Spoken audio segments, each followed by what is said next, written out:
Muito boa noite, seja bem-vindo ao Pontos de Vista. Os domingos, já sabe, entramos na sua casa para um olhar analítico daquilo que são os principais acontecimentos da semana, com os nossos comentadores residentes, o José Macuana e o Fernando Lima. Boa noite os dois. Vamos olhar os temas da semana na ótica dos nossos comentadores, como fazemos normalmente. Vou hoje começar pelo Jaime Macuana, escolheu os ataques aos albinos, temos estado presencial nas últimas semanas com maior incidência na Nampula. Boa noite. Eu escolhi este tema porque tem ganho uma inusitada importância, infelizmente, a esses atos de agressão a pessoas com albinismo. E, além de ser uma clara violação dos direitos mais básicos, hoje, domingo, há uma reportagem do jornal Domingo que mostra que, além desses ataques à sua vida, essas pessoas têm sido também vítimas de uma discriminação de pessoas insuspeitas. Por exemplo, professores, ou seja, pessoas que deveriam ser um grande exemplo em termos de luta contra preconceito, acabam sendo pessoas que disseminam essas atitudes erradas contra este grupo social. Então, creio que é um assunto de extrema importância e que deve merecer a atenção não só do governo, mas também de toda a sociedade. Urge que nós discutamos este assunto e até porque, como muitas vezes fala-se, é uma prática que era tida como sendo de fora de sítios como, por exemplo, Tanzânia, Burundi e outros sítios fora. E o fato de ser uma prática que parece que está a ser muito mais intensa em sítios como Nampula, onde existe uma grande população que vem desses países, também pode ter um potencial muito grande de despoletar alguns atos de xenofobia. Então, creio que, além do elemento de preservação dos direitos das pessoas que sofrem esta agressão, é importante também que o Estado considere que este é um assunto que pode gerar alguma instabilidade social pela forma como ele tem crescido nos últimos anos. Muito bem, Fernando escolheu um assunto da semana, um assunto também que marcou esta semana, do administrador de Chimbonila, na província de Niassa, que foi encontrado literalmente na caça furtiva na reserva de Niassa. Fernando. Bem, boa noite. Quando se fala muito em Moçambique de caça furtiva, e a questão da caça furtiva está na ordem do dia, ainda esta semana foram noticiadas mais 700 toneladas de marfim e chifres de rinoceronte apreendidos no Vietnã e cuja proveniência era Moçambique. Temos um titular de um cargo político, neste caso um administrador distrital de um distrito periférico à cidade de Lixinga, a ser apanhado numa reserva natural, mais concretamente na reserva de Maua, a caçar, e quando interrogado pela polícia e fazendo fé nos relatos que nos vêm deste incidente, o senhor declarou que estava a caçar porque ia de férias para Coamba e, portanto, gostava de levar um pouco de carne para as suas férias. Eu trago à colação este exemplo porque isto me lembra dos tempos coloniais em que era hábito os administradores coloniais, quando tinham convidados na sua circunscrição, um dos divertimentos que proporcionavam às suas visitas era exatamente fazerem uma caçada em que as pessoas não tinham licença de uso e porte de arma, não tinham licença para caçar os animais que iam caçar, mas isto era decidido pelo administrador. Quero parecer que os administradores do Moçambique independente, e já estamos independentes há 40 anos, vêm com estes hábitos do passado e, portanto, gostam também de fazer as suas caçadas e levar carregadores para as caçadas no bom estilo colonial. Eu também trouxe à colação este caso do administrador, porque passei uma semana no centro de Moçambique e os exemplos de depredação da floresta, da fauna, são demasiados e levarão várias semanas a ser reportados. Quer a devastação a que se assiste dentro do próprio Parque Nacional da Gorongosa, queimadas, destruição de floresta para a realização, para práticas agrícolas, administradores que usam tratores dentro do próprio Parque Nacional da Gorongosa para fazer agricultura, para além do abate dos animais, e depois o triste espetáculo que é a Estrada Nacional número 6 e os enormes parques de floresta abatida que aguarda a sua vez para serem para ser exportada para a China, e nós sabemos do escândalo daquilo que é a declaração de exportação de madeira para a China e aquilo que, em termos de importação, é registado nos portos chineses. E ainda um último verdadeiramente chocante, que é a devastação do mangal na foz do rio Savane, na foz, aliás, nas proximidades da beira. O mangal do Banco de Sofala vai de Sofala até à zona de Climane, e é uma das bases importantes para a criação do camarão, para esta potencialidade enorme que é o camarão de qualidade moçambicana. Esta madeira está a ser dizimada, está a ser transformada em carvão, e não parece que haja qualquer ação concertada para parar com a destruição do mangal, neste caso na foz do rio Savane, um lugar verdadeiramente paradisíaco e que deveria ser explorado exatamente do ponto de vista turístico, mas que é aproveitado pelos carvoeiros da província de Sofala para se abastecerem de madeira e transformá-la em carvão. Muito bem, está na Sofala Helena Taipo, uma mulher guerreira, mostrou muita fibra enquanto esteve como Ministra do Trabalho durante 10 anos, e quando ela chegou a Sofala, na verdade, emitiu esta mensagem, e houve um momento até que as operações de exploração da madeira foram interrompidas. O que é que o Fernando acha que, eu gostaria... face aos interesses instalados, e quando falamos de madeira estamos a falar de muito dinheiro envolvido? Exatamente. Aliás, até que ponto ela consegue desenvencilhar-se? Penso que é o mesmo desafio que tem o Ministro Celso Correia, no sentido de estabelecer a tal esperada moratória sobre a exportação da madeira. Mas eu gostaria de ver Helena Taipo muito empenhada neste combate, não um combate voluntarioso e populista contra os madeireiros, mas com políticas acertadas e com combates acertados e sem políticas de franco-atiradoras em relação quer à caça furtiva, quer em relação aos madeireiros.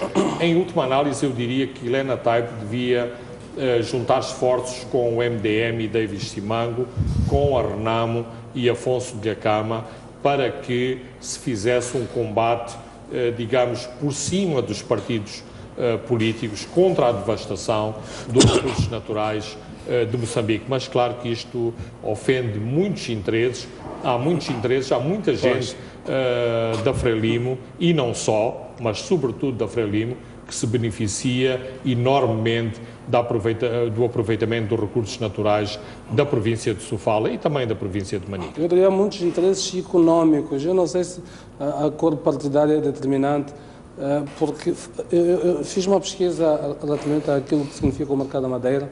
Um metro cúbico, em média, custa entre 2 e 2.500 meticais, digamos, comprado aqui. Mas na China, eu estive numa cidade, chama-se Funjian, que é a cidade para onde vai muito da madeira moçambicana. Aliás, qualquer lugar onde eu passava e perguntava esta madeira de onde diziam, é de Moçambique. A melhor madeira vem de Moçambique. O metro cúbico de madeira custa cerca de $1.600.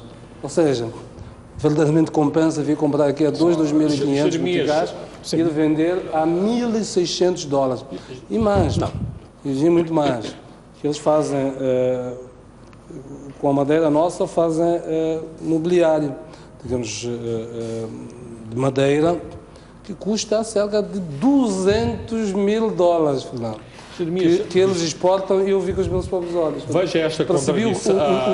O núcleo de desinteresses que está aí. Há umas semanas, os chamados empresários de Cabo Delgado disseram que só era rentável a exploração da madeira, mandando-a em touros para a China. Eu tive a oportunidade de visitar na província de Sofala um complexo moderno de transformação da madeira, que emprega muitos moçambicanos e que mostra, em termos práticos, o aproveitamento que pode ter a madeira moçambicana para diferentes componentes, nomeadamente para a construção civil, para o mobiliário, para as questões das escolas e, portanto, é uma falácia dizer-se que a madeira nossa só tem aproveitamento se for exportada para a China. Não temos, muitas vezes, coragem para dar o passo em frente, nomeadamente para a industrialização da madeira. E mais, transportar madeira dentro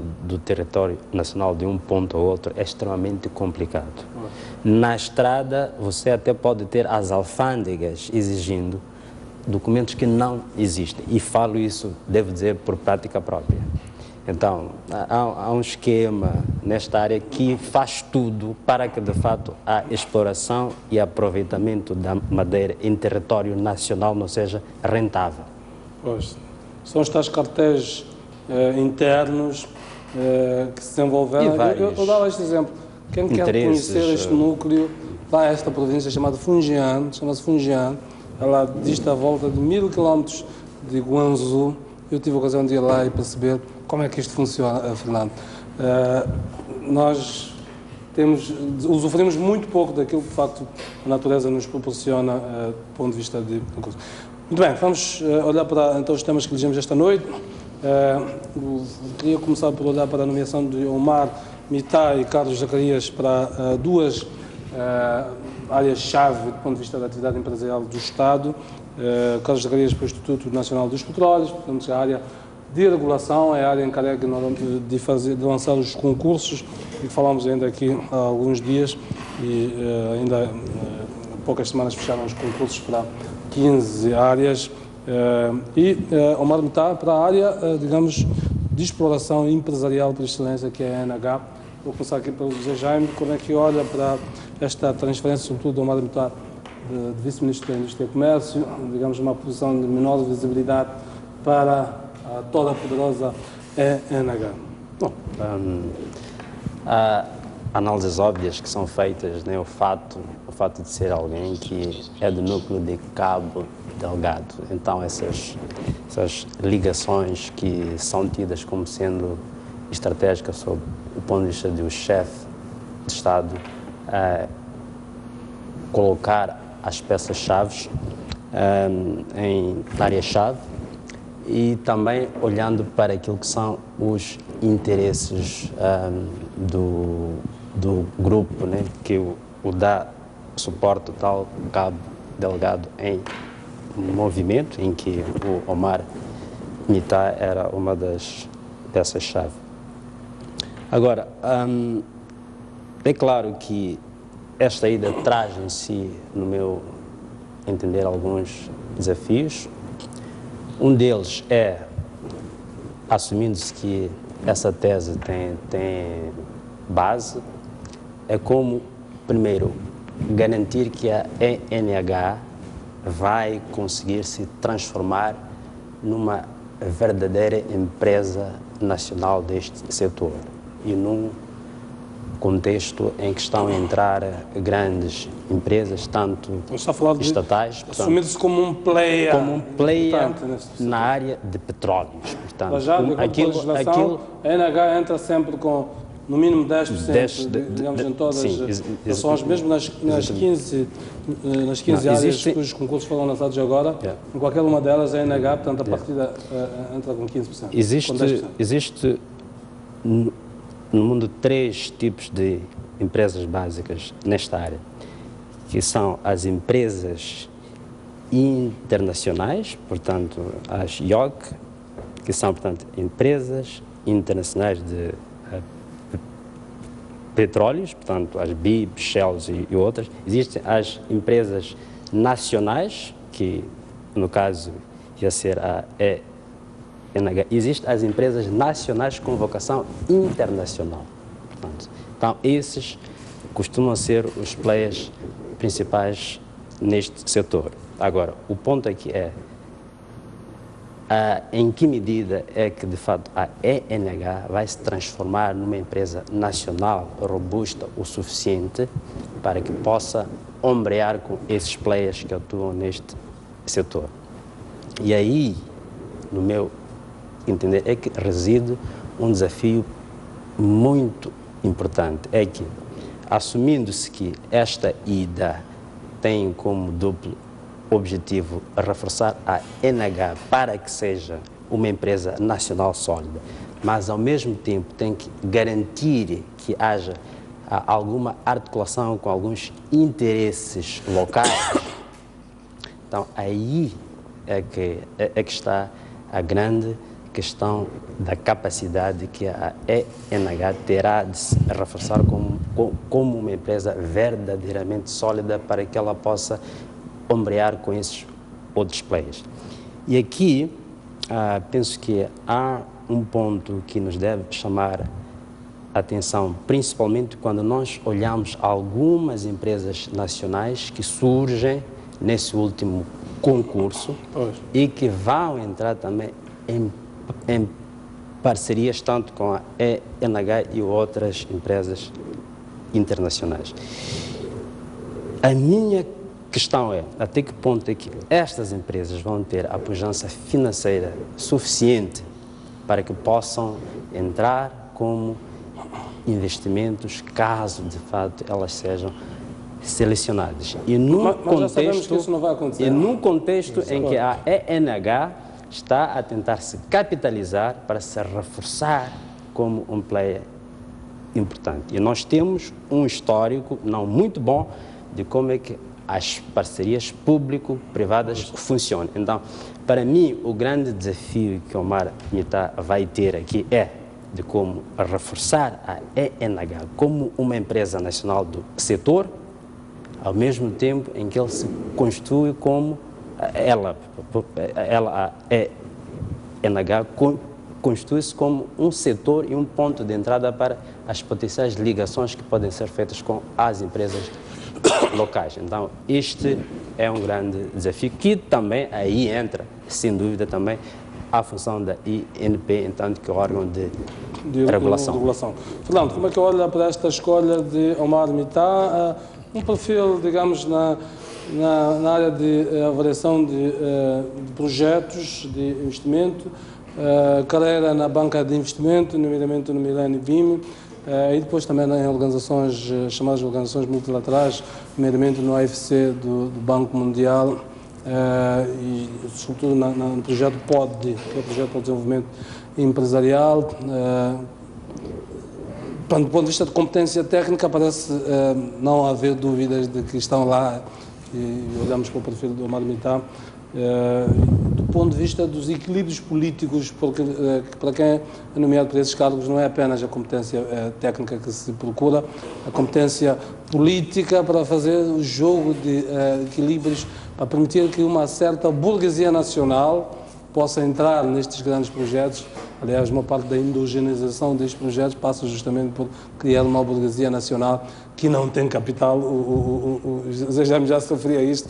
Entra nos grandes negócios, não tem capital, mas algum dia terá que arranjar capital para fortificar a sua posição. Certo, bem.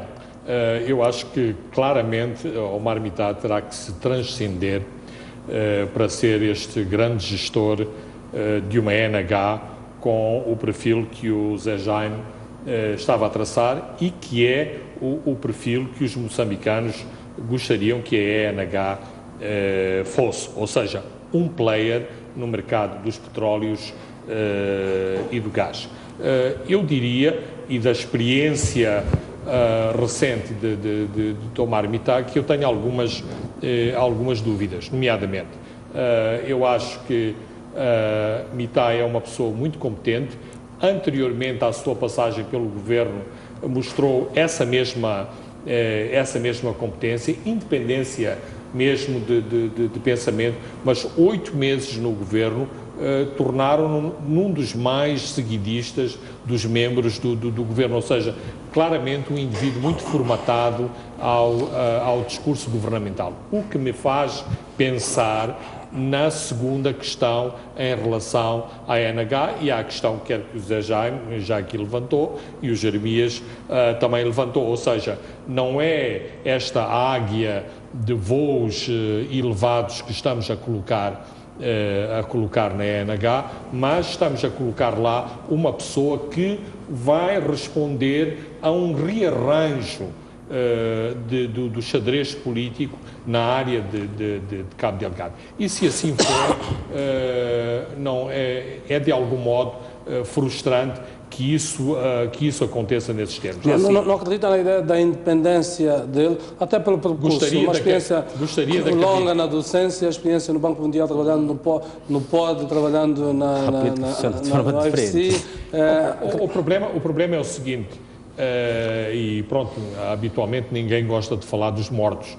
Eu espero que o Nelson Okuan viva muitos e muitos anos e, portanto, não estou a passar de uma certidão de óbito, mas o Nelson Okuan é uma pessoa muito competente, é uma pessoa que colocou a ENH no patamar a que a ENH chegou. E porquê que o Nelson Okuan caiu? Não por falta de competência, mas porque exatamente não se encaixava no perfil que se pretendia dar à indústria do petróleo e do gás. Mas esteve lá 8 anos, Fernando. Nós queremos dirigentes perpétuos neste país. Jeremias, desculpe, mas é preciso ver-se, antes de mais nada, se ele estava no fim do seu mandato normal, porque o que já é diferente quando se olha para o caso do INP. No caso do INP, portanto, o seu PCA já estava no fim do seu mandato. Agora, na ENH já não.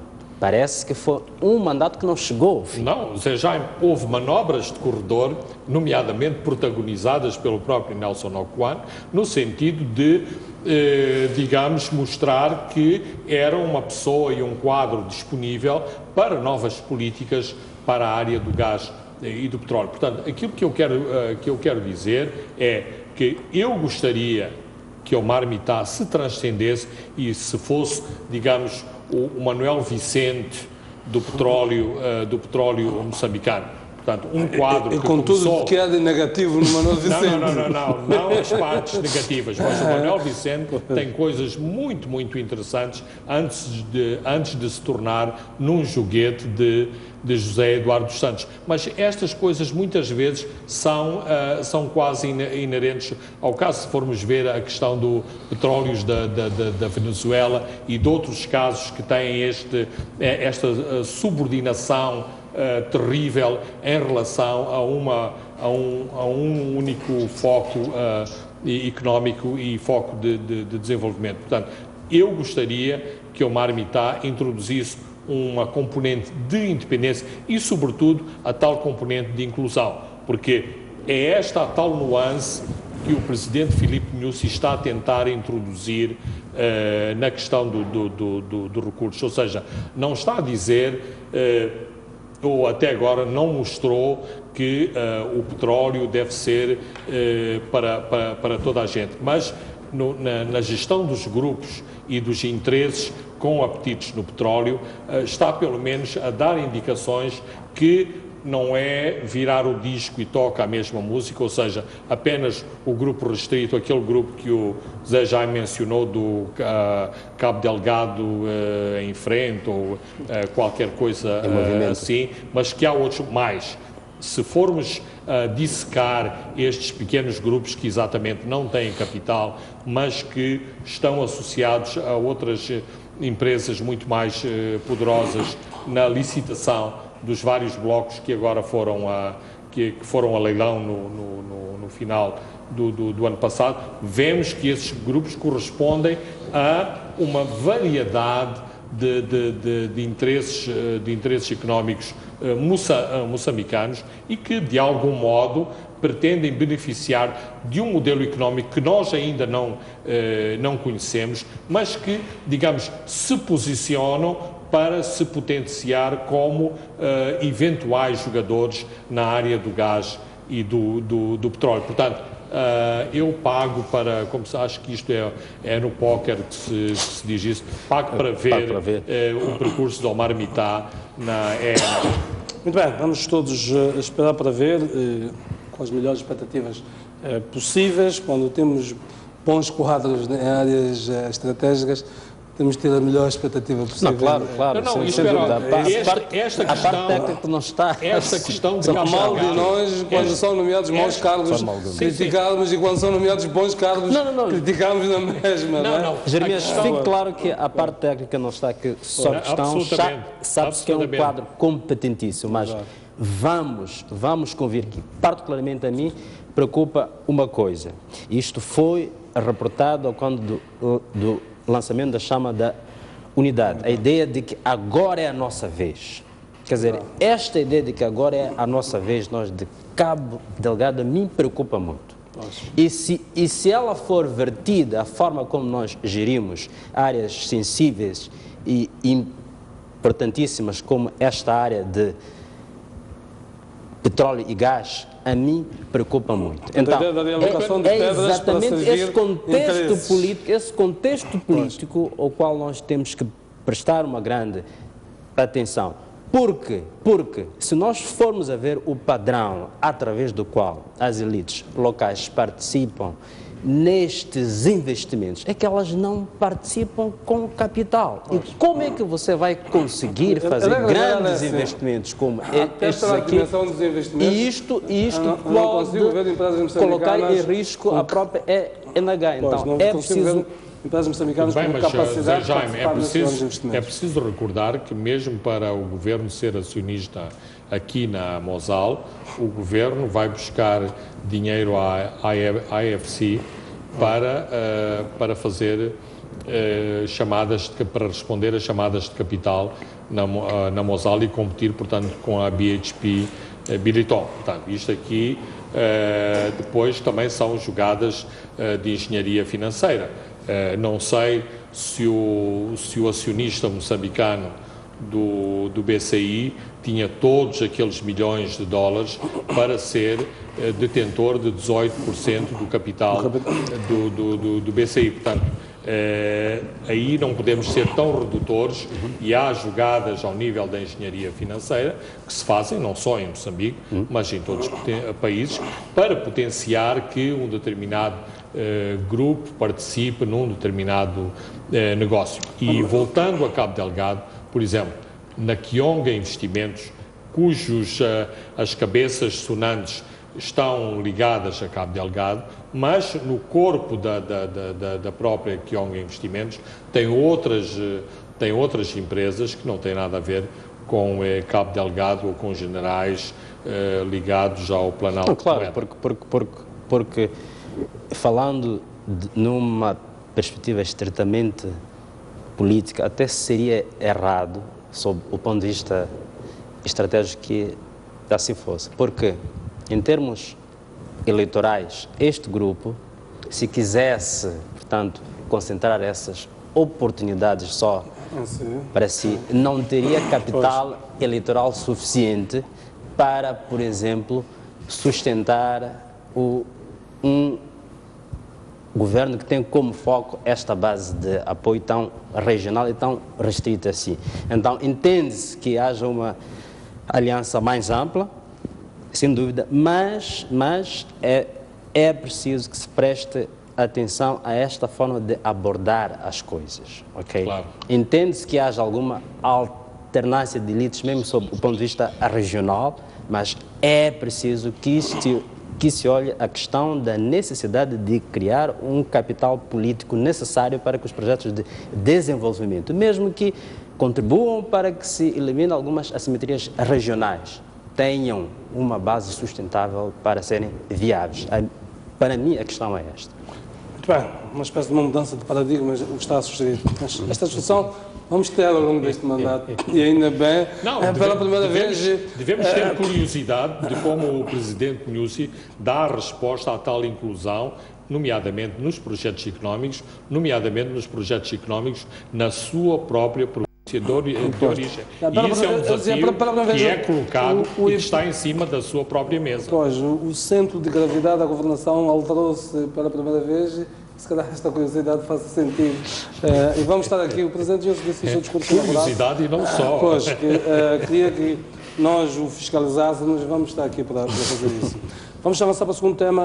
Esta semana o Presidente nomeou os membros do Conselho de Estado, sendo que muitos deles são mais do mesmo. Aqui sobressai sobretudo a figura de David Chimango, por ser a primeira vez então que é nomeado para membro do Conselho de Estado, uma pessoa que não é, digamos, daquele círculo restrito, digamos, da elite política do Partido Frelimo. Bem, em primeiro lugar, eu gostei desta decisão do Presidente, mas logo a seguir referiei o meu entusiasmo ao ler uma opinião do Zé Jaime no jornal de Savana, em que colocava uma série de limitações em relação a esta sua tomada de posição. De qualquer forma, do ponto de vista estritamente político, do ponto de vista simbólico, sai claramente daquilo que é tradicional na Frelimo. Só os nossos, sempre os nossos e sempre os nossos. Ou seja, e aqui voltamos outra vez a janeiro. Nyusi claramente quis saltar o muro e ir muito mais além na sua perspectiva de inclusão, inclusivamente aquela depois tentativa de explicação do que era inclusão é uma tentativa de resposta muito esfarrapada, mas não era essa a sua ideia. A sua ideia era ir muito mais longe na inclusão, nomeadamente em figuras, em personalidades, e demonstrar que ele queria fazer diferente. E esta Frelimo conservadora, obstrucionista em relação ao sair fora de portas, em sair fora dos seus próprios muros, bloqueou esta visão e essa perspectiva do novo Presidente de ir mais além. Eu pergunto, Fernando, nos termos, olhamos para um Presidente que tem 7 anos de mandato, traz um discurso de mudança. É possível fazer uma transfiguração completa do cenário político, correndo o risco de, dentro do seu próprio partido, ficar impopular até? Acredita na ideia de que este discurso é para se materializar todo ele, vamos lá, uma sentada, seria uma isca lançada ao seu próprio partido para perceber até que ponto este reage a isto e aos poucos irá lançar as pedras? Tudo bem, mas eu compreendo a questão que me está a colocar, mas aos moçambicanos foi apresentada uma plataforma política que teve uma grande receptividade pela sua abrangência, pela sua abertura. Os moçambicanos de todos os quadrantes políticos ficaram agradados com um discurso de abertura, de inclusão, uma linguagem refrescante que o novo Presidente apresentou em janeiro, e aos poucos foram constatando que não era assim. Claro, e aí estou de acordo com o Jeremias, eu acho que o próprio Presidente, ele próprio, constatou que essa sua primavera era muito mais limitada daquilo que ele gostava que fosse. E aos poucos, e vimos numa série de questões, nomeadamente no diálogo político com a Renamo e com o Afonso de Lhakama, quão limitado ele tem estado para impor as suas próprias políticas. Ora, nomear David Chimango para o Conselho de Estado, mesmo com todas as limitações, mesmo com meia dúzia de reuniões nos 10 anos de mandatos, politicamente, eu acho que tem um simbolismo muito importante e é muito mais abrangente do que apenas Frelimo, porque vimos como a Renamo, e a Renamo não abriu mão do seu sétimo elemento no Parlamento, ou seja, escolher mais um membro do Conselho de Estado. Portanto, o Presidente passou por cima dessa querela parlamentar. Até porque nós teve essa magnanimidade. Nós tínhamos projetado aqui no nosso próprio programa a ideia do Presidente, de uma forma magnânime, quase desbloquear o impasse que se verifica no Parlamentar. Desbloqueou e mostrou essa magnanimidade. E eu acho que isso é muito positivo. Agora, em termos práticos, claro, vale o que vale. Zé Jaime, como é que olha... Fernando já disse que ficou influenciado com o seu artigo relativamente a isto. Vamos lá. Bom, eu penso que uma grande lacuna que existe nessa ideia de inclusão é porque nós, depois de uma ideia que parecia estar mais ou menos clara, depois isto foi sendo esvaziado. Ou seja, hoje em dia nós não temos uma ideia clara do que é que o Presidente entende por inclusão. E na ausência desta ideia clara do que é, eventos isolados são apontados como sendo a manifestação da tal inclusão. E acho que, para mim, isso é extremamente perigoso, sob o ponto de vista do projeto político do Presidente Nussi. Por quê? Porque é preciso primeiro entendermos onde é que existe a exclusão que justifica a necessidade de inclusão. E a exclusão existe onde? Nas estruturas de poder que definem o acesso às oportunidades econômicas e sociais. Então, se você não ataca essas estruturas, naturalmente que essa exclusão não vai ser eliminada. E não vai ser num órgão como o Conselho de Estado, sem menosprezar o seu valor simbólico e a importância do gesto do nosso chefe de Estado já o disse, mas não é num órgão que é meramente de consulta como este, em que mais da metade dos seus membros, em termos reais, vão ser membros da Frelimo, que você vai mudar as estruturas de poder que vão atacar 95%, para sermos mais exatos. Sim, aí está. Serão os dois membros da Renamo. Sim. E mais um, eventualmente, se houver do Parlamento do MDM, se houver essa condescendência do Parlamento. Então, eu penso que é importante que o chefe de Estado volte a sentar-se com o seu partido, com os seus assessores e repense muito bem qual é o seu plano de ação para esta questão de inclusão. Porque corre o risco de ser mais um chavão. Um presidente que vem de... Nós todos estamos a ver de uma governação que todos nós sabemos o que é que nos custou. Que era excludente, é claro. Completamente excludente. Sim. Entra um presidente com um discurso novo.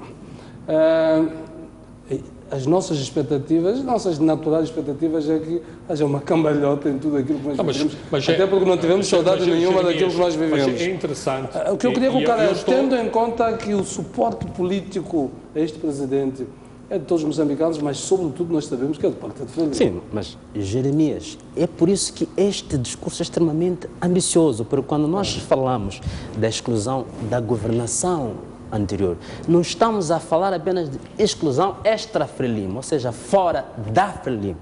Também estamos a falar de uma certa inclusão dentro da própria Frelimo. Por exemplo, como é que você explica que um partido que tem 4 milhões de membros, apenas 2,8 milhões é que votam?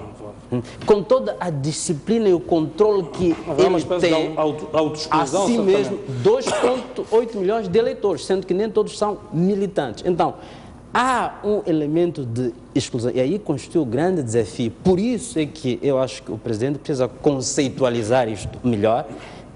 Há uma grande exclusão que ele precisa primeiro atacar na sua base primária de apoio, ao mesmo tempo que ele precisa expandir este conceito para a sociedade como um todo. Agora, o que está a acontecer nos últimos tempos é pela falta de um pensamento estruturado, pelo menos explícito, as pessoas começam a apontar episódios aqui que eu dizer, olha lá aquilo ali, aquilo é inclusão. E isto, para mim, o risco maior é banalizar então, já me está esta ideia. Uma inclusão estruturante. E que não se banalize o discurso e que a inclusão não se torne mais um chavão. A questão que eu estava a levantar é, Faça ao cenário que eu digo, de onde estamos a vir. E o facto de tudo isto de onde nós estamos a vir, na prática se mantém, na prática. O partido de que faz parte e que agora lidera o presidente Nussi é o mesmo que há alguns anos endeusou alguém do jeito que nós conhecemos. E portanto, essas pessoas mantêm as suas posições nesse lugar. Na lógica de que, eventualmente, os passos estão a ser dados, teriam de ser dados a esta velocidade, moderadamente, até para ir medindo o pulsar, a reação interna do partido, que tem mecanismos de bloqueio, mas todos sabemos relativamente ao seu líder.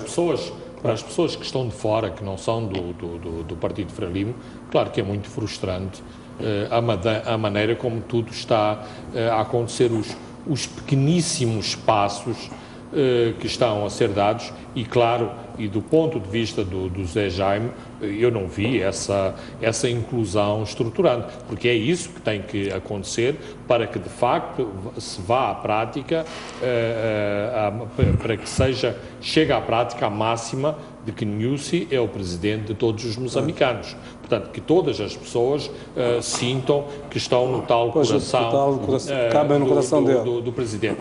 De qualquer forma, e não tentando ser muito reformista, há muitos sinais muito interessantes que estão a acontecer. Ainda é cedo para trazermos isto em termos de análises estruturantes, mas os próprios ministros sentem-se encorajados a fazerem determinadas aberturas que há 8 meses seriam impensáveis na composição dos gabinetes, dos assessores, dos diretores nacionais, e que são autênticas surpresas, e eu acho que quem encoraja isso não é o Presidente que dá um telefonema ao Ministro a dizer faça, mas é todo um ambiente muito mais relaxado e muito mais convidativo aos Ministros tomarem esse tipo de decisões ao seu nível de capacidade e de tomada de decisão. Mas, Fernando, vamos ao intervalo. Esta discussão, ainda bem, temos de mantê-la. Eu estou aqui a fazer um pouco o papel de advogado do diabo, espero que vocês percebam isto, na lógica de que há um discurso muito ambicioso e há uma expectativa muito grande. Mas há também uma realidade concreta que é muito complexa. Todo um processo de transição é um processo extremamente complexo. E isto faz-me lembrar um pouco a perestroika de Mikhail Gorbachev nos Estados Unidos, a forma como ela foi na União Soviética, pois, na União Soviética, do outro lado, a forma como ela foi subtilmente introduzida, e quando as pessoas deram por isso, estava ali uma perestroika à frente. Do outro lado há claramente uma tentativa desesperada de formatar o presidente Nussi no filho querido da nação, neste super iluminado, e portanto isto claramente é o discurso conservador a dizer: tu és nosso, não vais sair da garrafa e nós temos-te aqui refém, e é assim que queremos que tu sejas o nosso presidente. E aí está o risco de esvaziamento da essência do discurso, das intenções e da prática. E é isto que a mim mais preocupa. Esta discussão é interessante, e nós todos como moçambicanos devemos fazer. É importante que nós apoiemos os pequenos passos que o nosso chefe de Estado está a dar no sentido de inclusão. Isto é importante. Mas é importante também que existe uma pressão social para encorajar o Presidente a enfrentar eventuais conservadores que possam existir na sua base de apoio para que haja uma efetiva inclusão. Já me acaba de tocar no ponto que eu estava aqui a tentar não tocá-lo, mas exatamente a ideia de que este Presidente, apesar de ser Presidente de todos os moçambicanos, ele é presidente de um partido, tem aspirações específicas, e todos os partidos perseguem o poder e perseguem uma agenda. Sim, mas mais tarde ou mais cedo nós vamos avançar para este modelo do presidente de todos os moçambicanos e, portanto, o Presidente da República tenderá a diluir esta faceta partidária. Muito bem, vamos ao intervalo, vamos então daqui a pouco para continuarmos a olhar para outras matérias, não sei.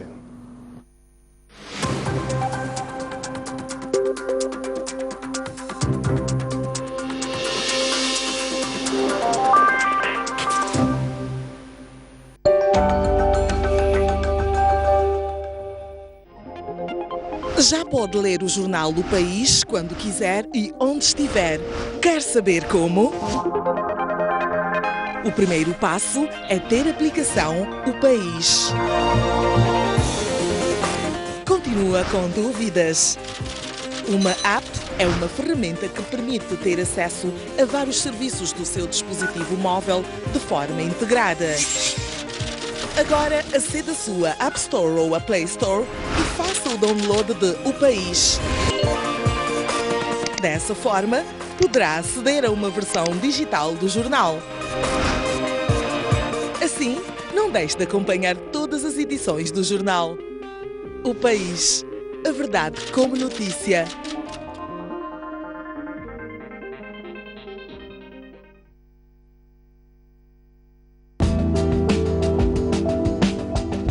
A magia do encontro entre as duas culturas é esta comunicação de uma alma para a outra através da expressão de cultura. Eu não estou a ver, por exemplo, um europeu que venha para assistir o fado, mas vem para assistir, sei lá, um batucar numa noite de luar. É isso que faz o turismo. Na próxima Conferência Mosefo, vamos debater os desafios do turismo, crescimento, inovação e diversificação, nos dias 20 e 21 de agosto. Mosefo, um desafio ao futuro.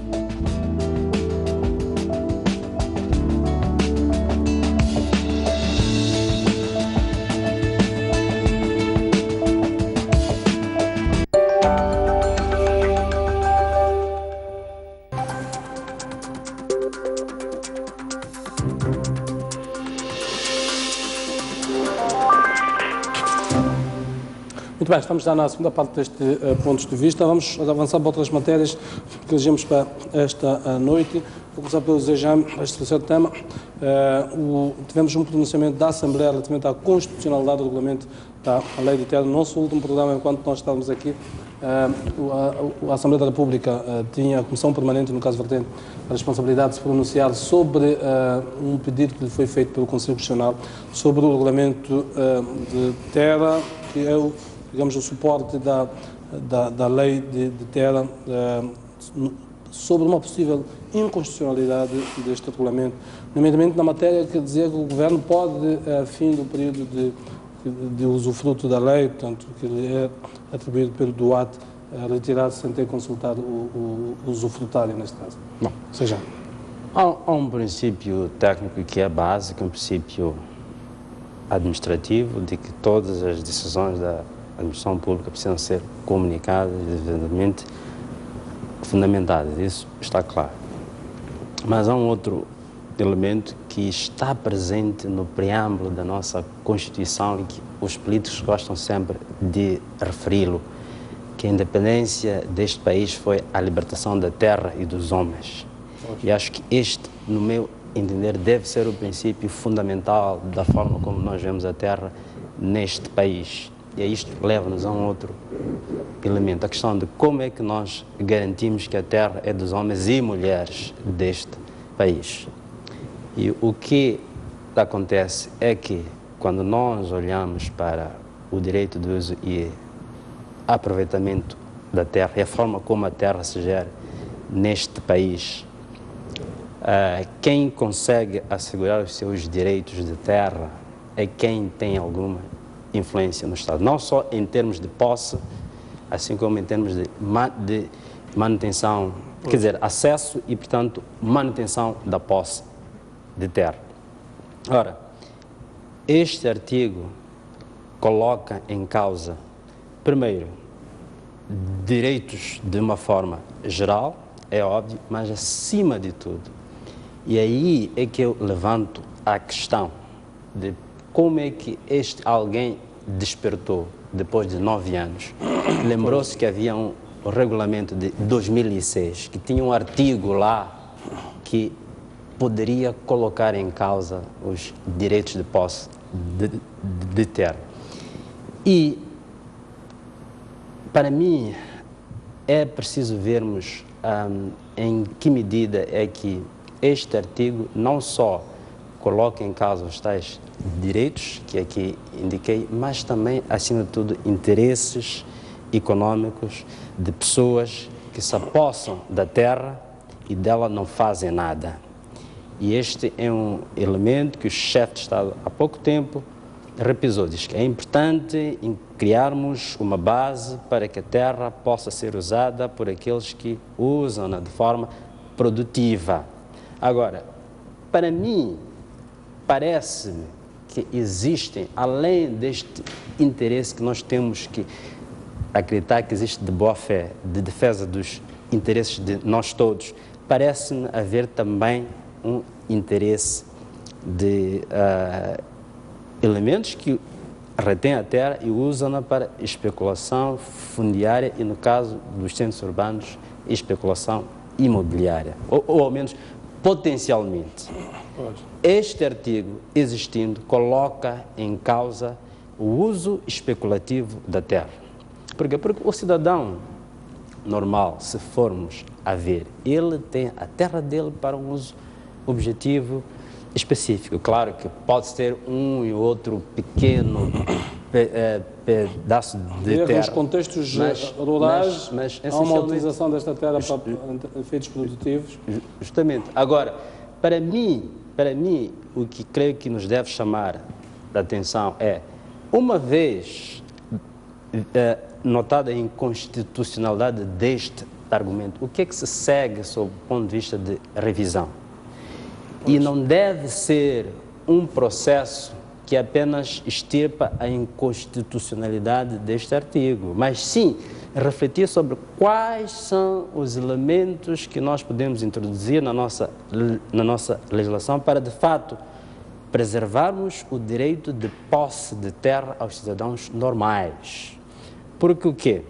Porque o que vai acontecer é que, se nós apenas extirparmos este regulamento, este artigo, e não olharmos para a questão da gestão de terra neste país de forma mais profunda e como ela é usada de forma especulativa, principalmente nos centros urbanos e em lugares que existem grandes projetos de investimento, o que vai acontecer é que nós vamos aprovar uma legislação que apenas vai favorecer a interesses ligados à especulação fundiária e especulação imobiliária. Então, daí que creio ser importante, sim, que se tente retomar o processo que nos anos 90 e de forma inclusiva e participativa levou à aprovação da lei de terras, em que a sociedade participou de uma forma ampla, e esta lei que nós temos hoje em dia é reflexo disto. Então, é bom sim que este assunto tenha vindo a público, mas mais importante ainda é a solução que nós vamos dar a este assunto, porque é de extrema importância para garantir que aquilo que está no preâmbulo da nossa Constituição, em que a nossa independência libertou a terra e os homens e mulheres, efetivamente seja materializado. Fernando, queria ouvir a sua opinião, que este assunto este regulamento do Conselho de Ministros é de 2006 e, portanto, 9 anos depois este assunto é ressuscitado, nomeadamente, só, perdão, para enquadrar os nossos telespectadores que não estão dentro disto, a ideia de que o número 2 do artigo 36, de que, digamos, uma vez extinto o período que é concedido para o uso e aproveitamento da terra, digamos, o cidadão não carece de nenhum aviso prévio por parte da administração pública relativamente à perda automática dos direitos disto. Nesta altura, como é que olha para a contextualização disto? E olhando outra perspectiva, o facto de ainda termos grandes extensões de terra, sobretudo em contextos urbanos, muito ociosos, que estão para além dos prazos que estão estipulados para o uso e aproveitamento de terra. Primeiro ponto, eu não conheço os detalhes legais em relação a esta matéria específica, mas é fácil de compreender os contornos políticos sobre esta questão e, nomeadamente, a necessidade de se revisitar este tema em todas as suas vertentes, incluindo na vertente que há pessoas, e nomeadamente nos círculos de poder, que acham que é uma área interdita, que é a questão da privatização da terra. Porque em muitas circunstâncias é este ponto que nós vamos sempre parar. Ora, por exemplo, as pessoas que agora contestam que podem ser desapossadas das suas terras sem aviso prévio. Aquilo que na prática está a acontecer é que grande parte dessas terras estão ociosas. Porquê? Porque há muitos anos atrás, essas mesmas pessoas, porque têm essas capacidades de influência junto das administrações, delimitaram para si próprios, para as suas famílias, essas extensões de terras, e essas terras, ao contrário do que muitos pensam, que saem das cidades e começam a dizer, mas como é que é, porque que não há agricultura aqui, mas toda essa terra tem proprietários, tem donos, está atribuída a alguém, só que esse alguém não a utiliza e está sempre à espera do tal famoso parceiro, que é exatamente o parceiro que lhe vai permitir valorizar, para não usar a palavra especular, em termos fundiários e em termos imobiliários, e portanto as nossas pequenas minas de ouro e de pedras preciosas muitas vezes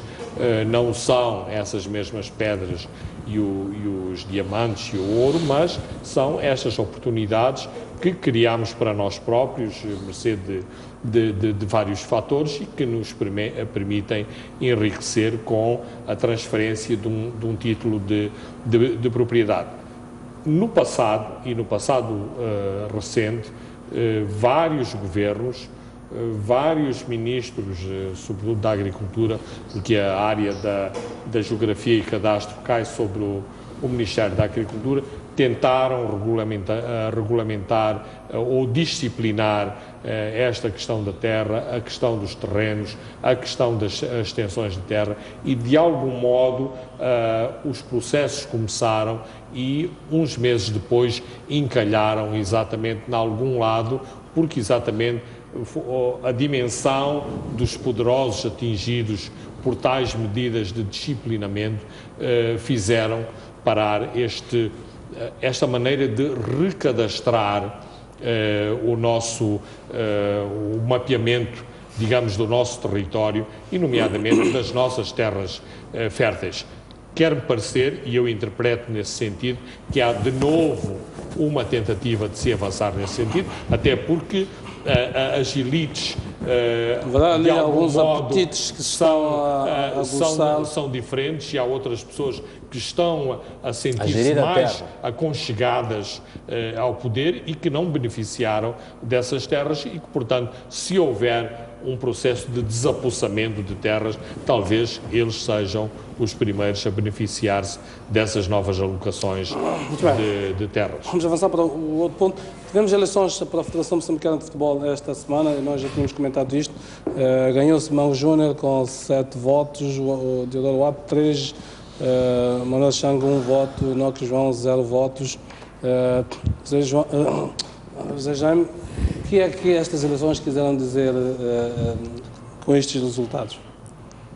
Estas eleições têm o mérito de terem colocado alguém que tem um histórico de gestão do futebol, e num ambiente em que nos últimos anos temos vindo um assalto nessa área de pessoas que nem sei se sequer sabem dar toques, ou alguns é certo que podem ser gestores, mas que não vivem de forma mais intensa. Então acho que tem este mérito.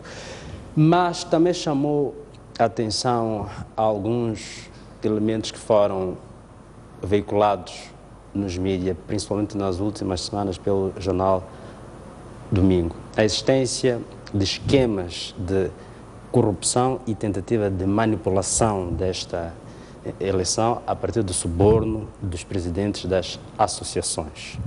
Até o caso que sai hoje ainda, no mesmo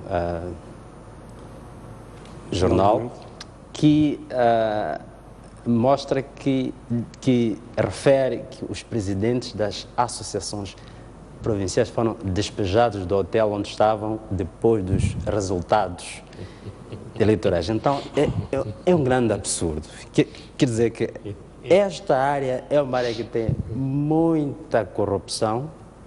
Eu, sinceramente, espero que o atual presidente esteja fora destes esquemas e vai enfrentar um grande desafio em termos de moralização desta área. E, paradoxalmente, este assalto e essas práticas, ao mesmo tempo, combinam com maus resultados. Ou seja, parece haver uma grande motivação em as pessoas gerirem o futebol, mas, ao mesmo tempo, estamos a ter mau desempenho. Então, há alguma coisa que não vai bem. Ou seja, qual é a motivação que faz com que haja esta apetência pelo dirigismo do futebol?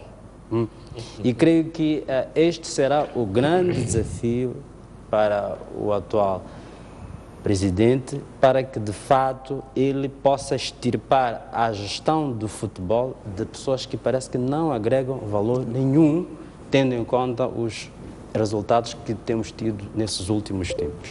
Fernando, alguém dizia com estes resultados é como se o futebol tivesse dito não aos políticos. Não diria. Em primeiro lugar, eu gosto de desporto, gosto de futebol e fui um antigo praticante federado de futebol, mas acho que foi o espaço dado a esta... Também dava os toques, como o nosso presidente... Dava bastantes toques. Como o nosso presidente... E não era tão tosco, não era tão tosco assim. Mas é assim, acho que há foi dado um espaço desmesurado a uma eleição para a Federação. Num determinado momento eu questionava-me se o país não estava todo concentrado, ou pelo menos era esta a ideia que os mídias nos davam, que o país estava em suspenso de qual dos 4 candidatos iria ganhar a Federação do Futebol. Um segundo aspecto é que parece que no Partido Frelimo há uma grande apetência pelas federações desportivas e todos estes candidatos, todos eles eram conotados politicamente e todos conotados no Partido Frelimo. Ou seja, isto significa para mim que o desporto é um ótimo trampolim para a política, não só para os neófitos na política que vêm pela via do desporto, como aqueles que se querem reciclar, como me pareceu que foi o caso destas eleições, que houve uma clara reciclagem política, porque estavam a tentar passar alguns candidatos. No fim do dia, quer-me parecer que ganhou o menos mau, ou seja, ganhou a pessoa com mais dedicação à causa do futebol, alguém que tem algum trabalho feito no futebol e que não me parece que seja um paraquedista. Agora, como é que caracteriza estes resultados? Um Manuel Chang, Ministro das Finanças, com uma carreira sólida ao nível da governação, mete-se nessas eleições, tem um voto. Teodoro Arte, doutor em Direito, como ele próprio gosta de repetir, e é verdade, com uma carreira também irrepreensível em muitas áreas, metem-se nisto. Como é que interpreta com estes resultados? Não, o desporto tem as suas próprias idiosincrasias e, de algum modo, todos estes indivíduos eram claros paraquedistas em relação ao desporto, ou seja, nós gostamos muitas vezes de folclorizar os presidentes das federações, de algum modo minimizar a sua capacidade intelectual de perceber o que se passa. Mas não é isso o que acontece. Os presidentes das federações sabem muito bem quem serve o desporto, quem não serve o desporto, quem tenta usar o desporto como trampolim para outros objetivos, e a minha interpretação, no fim do dia, foi essa. Claro que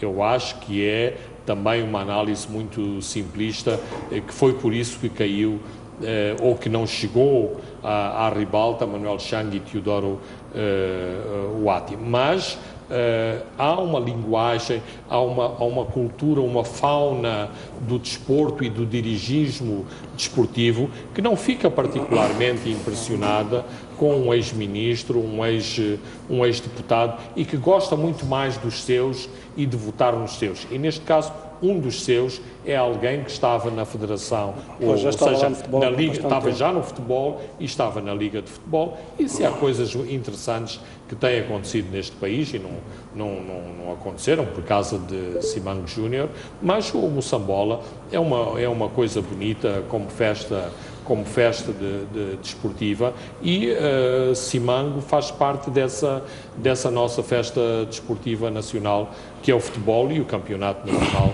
da primeira divisão. Mas já mesmo a terminar, como é que olha para os resultados, para estes resultados de pessoas que tinham conquistado uma dimensão, pelo menos do ponto de vista mediático no país? O Ministro das Finanças é uma pessoa de grande respeitabilidade em qualquer parte do mundo. Quando eles se sujeitam a isto, tem um voto, como é que interpreta? Não, eu vejo isso como um sinal para que os políticos sejam mais seletivos e entendam que há alguma maturidade das suas potenciais constituências. Ou seja, não basta você ter um capital político em outras áreas que você vai se aventurar em áreas onde você não tem história. Então, acho que esta é a mensagem fundamental na linha de que o Lima disse. Ou seja, há pessoas que, de fato, veem mais importância de escolher pessoas que sentem, que de fato entendem o assunto e que lhes podem representar de forma efetiva. E isto deveria ser uma grande lição para que os políticos se especializem mais e tenham alguma base social, política, eleitoral antes deles iniciarem suas política para os políticos, desporto para os desportistas. Não necessariamente, Jeremias. Não necessariamente. Pelo menos construa um capital que justifique que você queira dirigir uma área e não cair de paraquedas. Muito bem, quero agradecer a vossa presença aqui. Há sempre uma eleição que se tira destas eleições e penso que quer o professor Teodoro Loato, quer o Dr. Manuel Chang, sobretudo estes, já ainda o Inoque João, que teve 0 votos, do qual quase não fizemos absolutamente nenhum comentário. Há eleições que se tiram sempre sobre estas eleições. Agradecemos então a presença dos nossos telespectadores neste ponto de vista. Marcamos então desde já novo encontro para o próximo domingo, a esta mesma hora, para olharmos para outras matérias que se vão dando ao longo da semana que começa, precisamente amanhã. Boa semana de trabalho a todos vocês, boa noite.